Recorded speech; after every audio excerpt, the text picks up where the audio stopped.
I'm joined today by Rob and Allison from Rock Avenue Escape Room. Thanks so much for joining me today, guys. Thank you for having us. Thank you. Well, I want to congratulate you first on the feature in Bloomberg Business Week talking about what we're going to be talking about today. So I can't wait I've seen it online and can't wait to see the print version. Yeah, we're excited as well. Yes. We got to figure out where to go actually get it, but yeah, it'll be hanging on the wall and anywhere else we can strategically put it. That's fantastic. Well, tell everybody what it is that the escape room there, what you guys do, what it's all about, what the business is itself. Not everybody's been to one. I think most people have a pretty good idea, but just kind of give us what you do, and then we'll go on from there. Sure. Well, escape rooms are live action puzzle rooms is a better way of saying it. There's usually some goal, something that you have to try to do to find.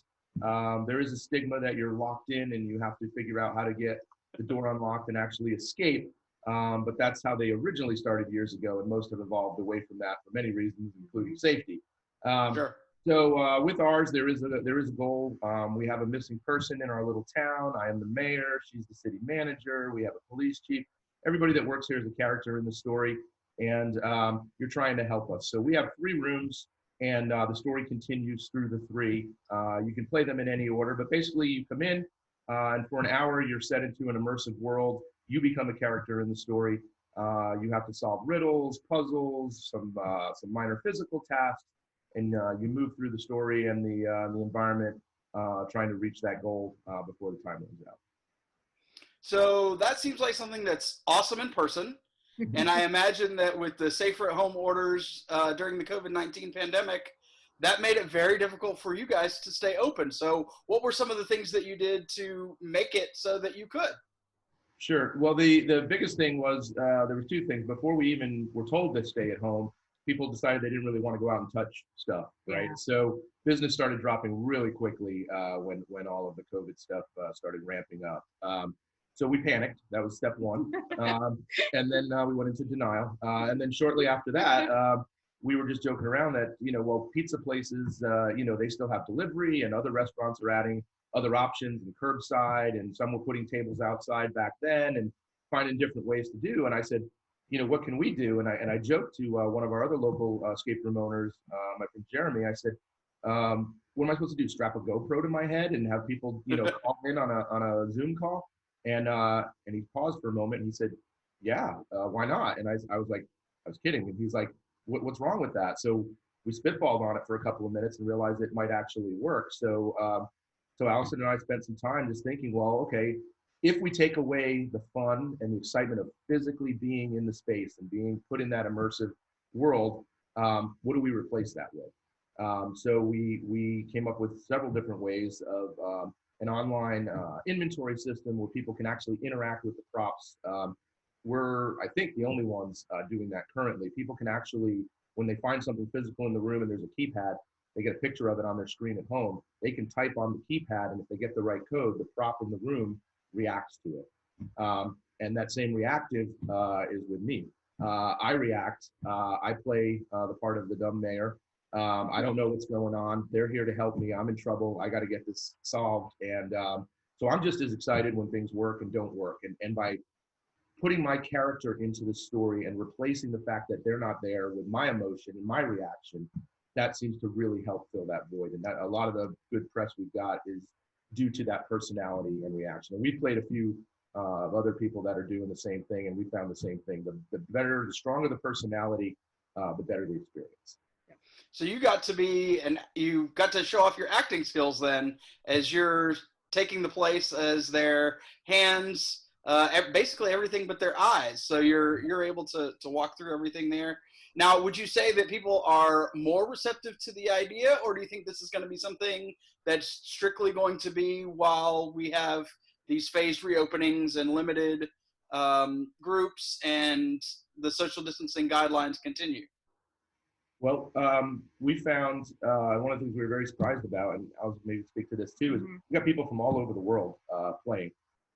We got people that are playing with friends and family that live in another state that they don't see very often. So I think people realize, hey, you know what, this is an activity that we can do with people we don't normally get together with. Or we played an escape room in Germany. I'm not going to go to Germany anytime soon. And if I do, I can guarantee she's not going to let me play escape rooms while we're there. We'll probably be doing more touristy things. So yeah, I think there is a long-term market for it. There's about 100 places or so doing this right now. And I think my guess is at least half of them will stop once they can physically open again. There's more per ticket money to be made physically if you're in a high traffic environment, which we are not.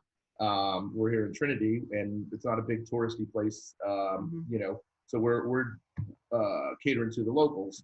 And so for us, the volume of tickets we can sell makes up for the actual ticket price. And the volume is massive right now. But we were one of the first, if not the first, to the market. And Rob actually is an industry leader now, which is kind of crazy.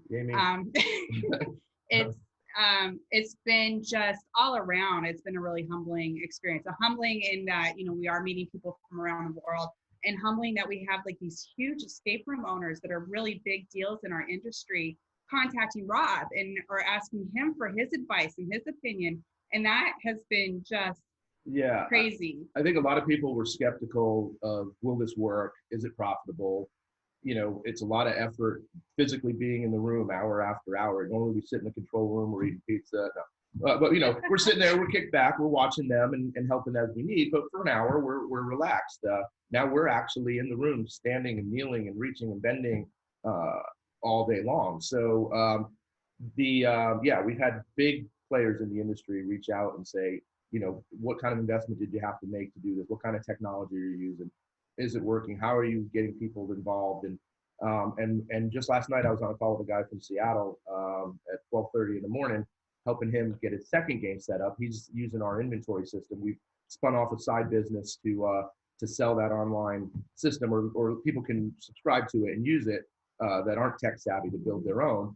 And he was just saying he probably would have gone out of business if it wasn't for our help and advice. And he's just so excited about this. So it is very humbling. I mean, it's crazy that we put Trinity on the map as well as ourselves, but to think that we're just a small player and now everybody in the world in the escape room industry knows our name. That's crazy. Yeah.